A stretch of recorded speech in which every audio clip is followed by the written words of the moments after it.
We will spend some time in this video talking about the terminology related to fractions, and then also some of the visuals that are associated with fractions, which are incredibly important, and then some of the different concepts that can be used uh, to apply fractions with.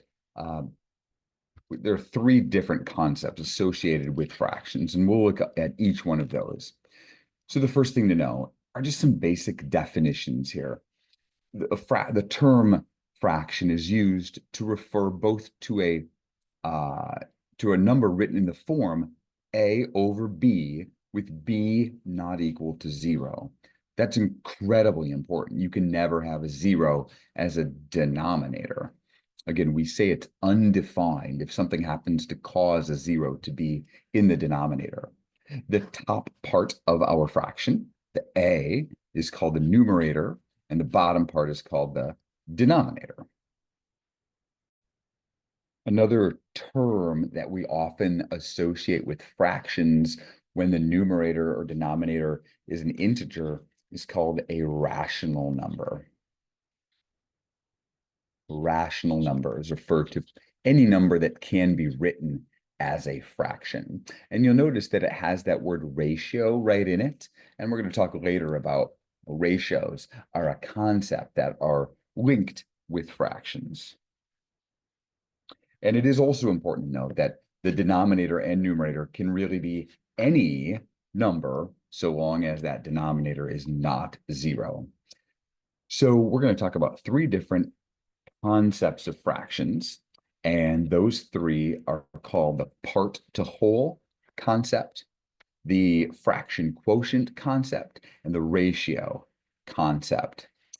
And just to provide, again, another little definition and a link to teaching and learning, for grade 3, this might take you a read through or two to make sense of, but it says, students should understand that a fraction 1 over b as a quantity formed by one part when a whole is partitioned into b equal parts. So that denominator tells us how many parts we have.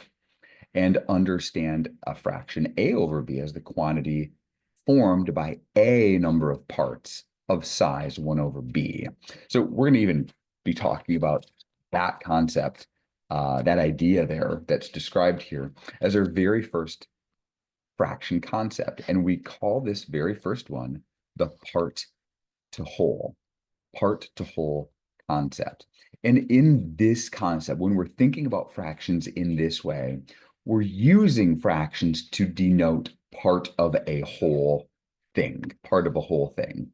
If you want to think about the fraction as 2/3, often you will take some image, divide it up into 3 things, and you'll say that we are shading 2 of them. So that's what we talk about when we're doing this part to whole concept of a fraction.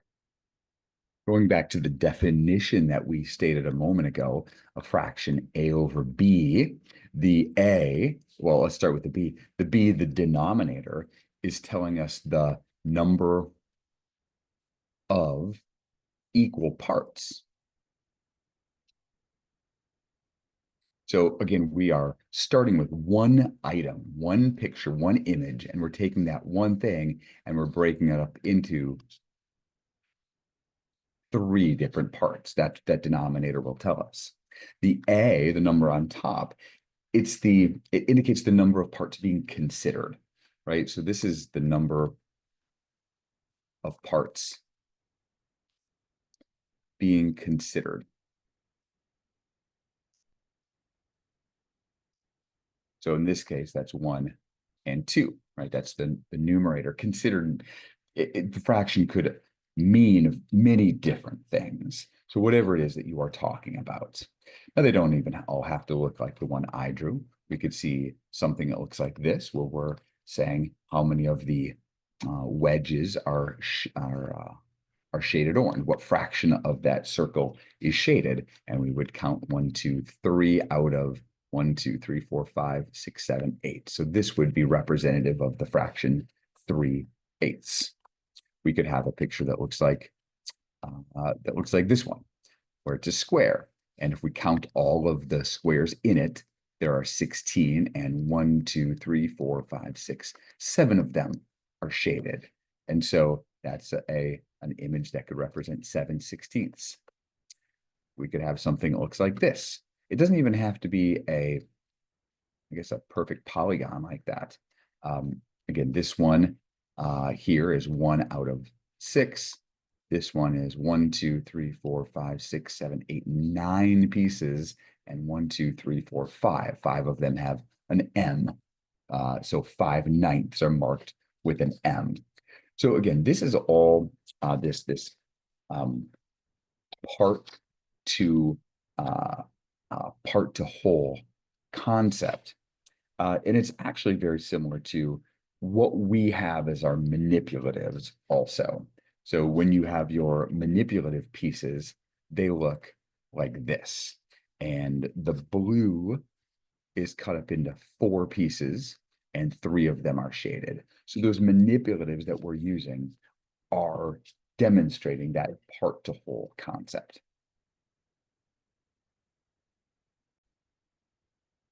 Now, the part to whole concept could even be shown with something with a number of pieces. You recall we worked with attributes back in a previous chapter.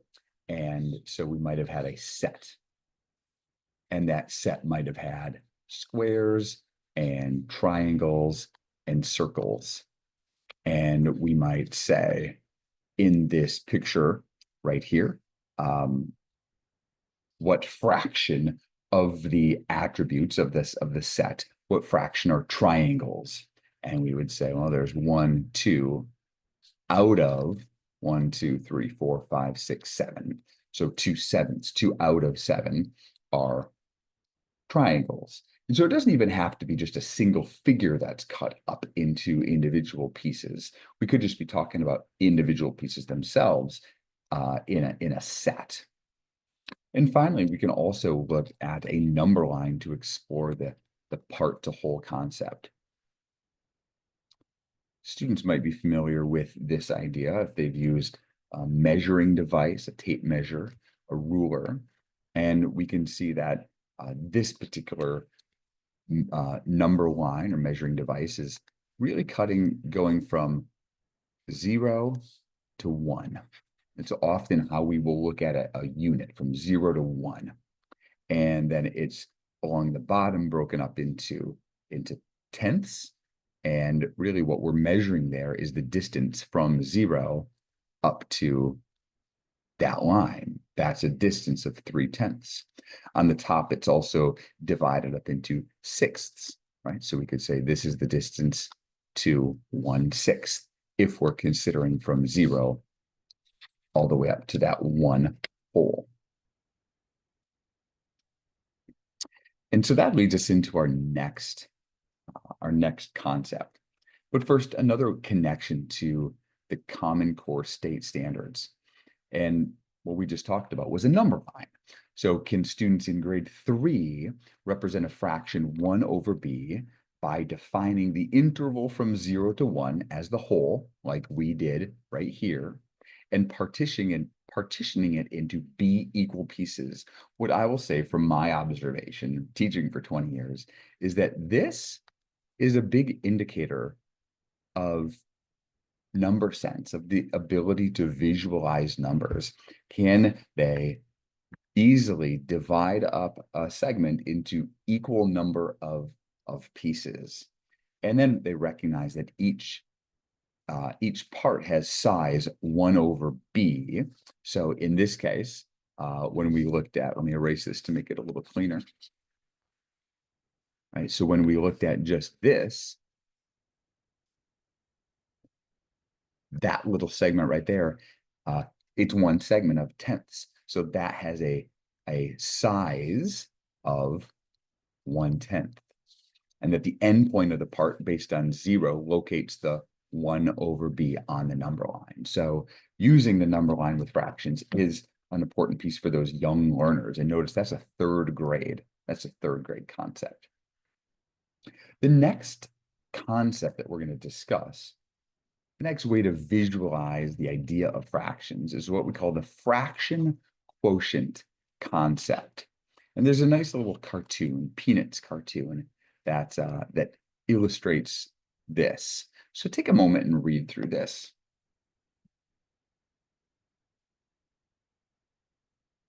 So this is, of course, Charlie Brown talking to his little sister, Sally. But 50 is more than 25. You simply don't understand division. No wonder you've been getting such poor grades. You can't make 50 go into 25. You can if you push it.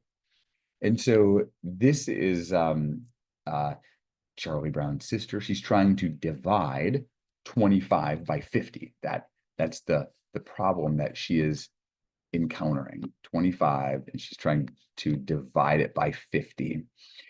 And Charlie Brown, his comment suggests that he's only thinking of division in one way. And it is that measurement concept that we talked about in previous videos. How many 50s fit into 25? And obviously it can't. But we have another way that we can also think about division, another approach. Remember back in section 3.4, we talked about the concept of measurement and the concept of sharing. And if we think about the concept of sharing instead, then dividing by 50 means that we're going to make 50 parts. We're going to take 25, whatever it is that we have, and we're going to cut those 25 things up into 50 individual parts, okay? Imagine like a stick of gum. Imagine we have 25 sticks of gum, and we're going to divide them all equally into 50 parts. The question then is, how many parts do we have? Well, we would have 50 parts, but how big would each one be? That was the right question. How big would each one be? Each one would be half of a stick long. So you can picture 25 sticks of gum, cut every one in half. It essentially doubles the number that you have, going from 25 to 50. And that's what that denominator said. So that's a different way of thinking of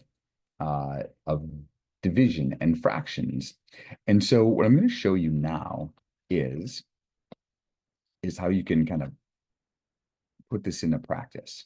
So what you see here are 3 full bars that are placed end to end. And so I'll highlight these.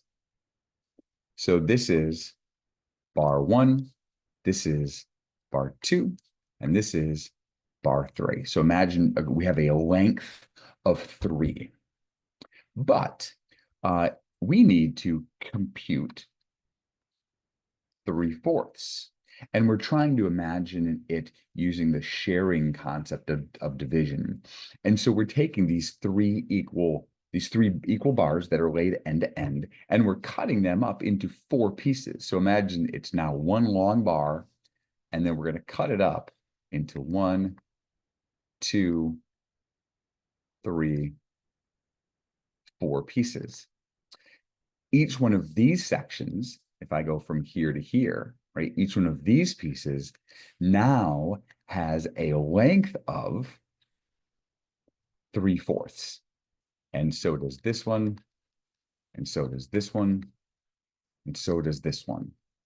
So this is a different concept. This is much different than, if I scroll back up, than shading 1/6 of a hexagon. It's a much different concept. Here, we are, again, taking 3 things, we're cutting those 3 things up into 4 equal pieces and asking how big is each piece. And we can see it's 3/4. So 3 divided by 4, 3 divided into 4 equal pieces is equal to 3/4. So that's how we can see how there's this connection between fraction and division. And so a nice definition is associated with this. It's that simple. If you have a fraction, a over b, that also is equal to a divided by b, as long as, of course, b does not equal 0. And of course, we always need to be able to apply these things and do story problems and read about scenarios and put it into practice. every numerical mathematical idea that developed over time did so because there was a problem that needed to be solved.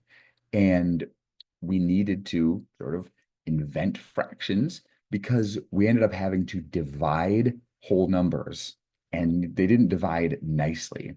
There's a Egyptian text dated from 1650 BCE. So we're talking, almost 4,000 years ago, that required that 4 loaves of bread be divided equally among 10 people. And so what would that look like? And think about how that fits to our conversation, this fraction quotient concept. So you can picture what that would look like in your head. 4 loaves of bread split equally, divided equally among 10 people. Hopefully what you're picturing is something that looks kind of like this. And so what you'll notice here are we have our 4 loaves of bread, and then there are laid end to end. And then it's almost as if we envision that this is its own new length. Whoops.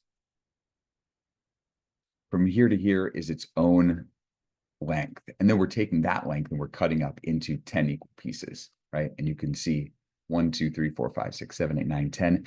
How long is each piece? Well, each piece is 4/10 of a loaf of bread. And then we have a third and final concept. And the third and final concept of how to consider or think of fractions, or just another way fractions can be used, and that's the ratio concept. The ratio concept. And so the ratio concept is used to compare. This is used to compare one amount to another.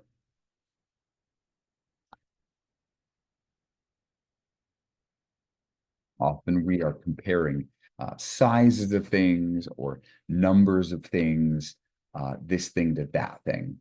And so to illustrate this, and this even is associated with your manipulative pieces, you have red and green. And so imagine one of the red shaded sections compared to one of the green shaded sections. And so in this picture here, what you'll see is that there's a length of a green from here to here, and it takes 3 reds laid end to end to equal 1 length of green. And so if we're looking at the ratio, if we're comparing one amount to another, if we're comparing the length of a red to the length of a green, then we might consider the image to look like this. No, like this. And we would say that that ratio is 1/3. 1 red to 3 greens. A red is 1/3 of the length of the green. It takes 3 reds to make a green. There are all sorts of different ways we can say that. But if we're comparing the lengths, it is 1 to 3. That's another way that we can say that is 1 to 3.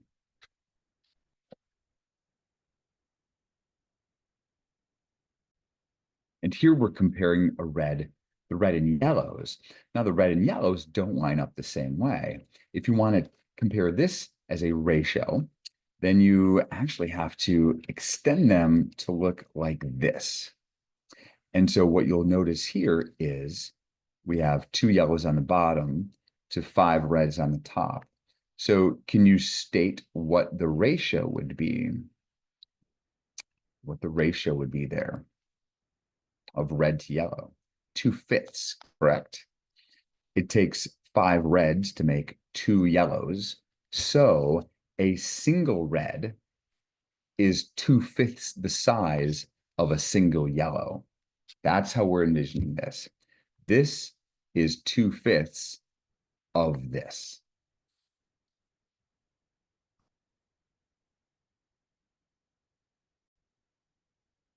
We're always considering whatever the denominator is, whatever we're comparing to, we always consider this the unit, right? So we've envisioned this one as the whole and this one as the part. And we're kind of saying, how does the part compare to the unit? Again, so in this case, the yellow would be the unit. But we can even ask these questions in a little different way too. So here's one final picture. It looks like this. And it says, if the yellow rod is the unit, what is the length of 3 white rods? And you can maybe sort of examine that and see, but it takes a total of 5 whites to make a yellow.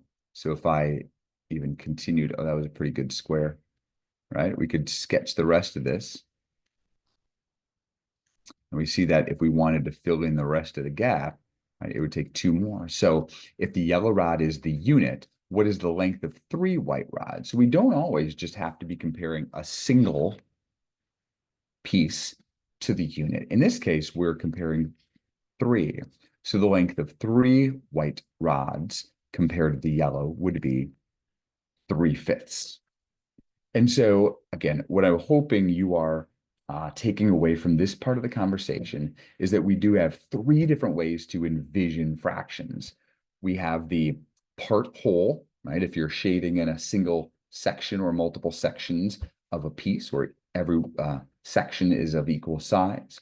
You have the fraction quotient, again, where you're imagining it dividing up into the denominator, that number of equal parts.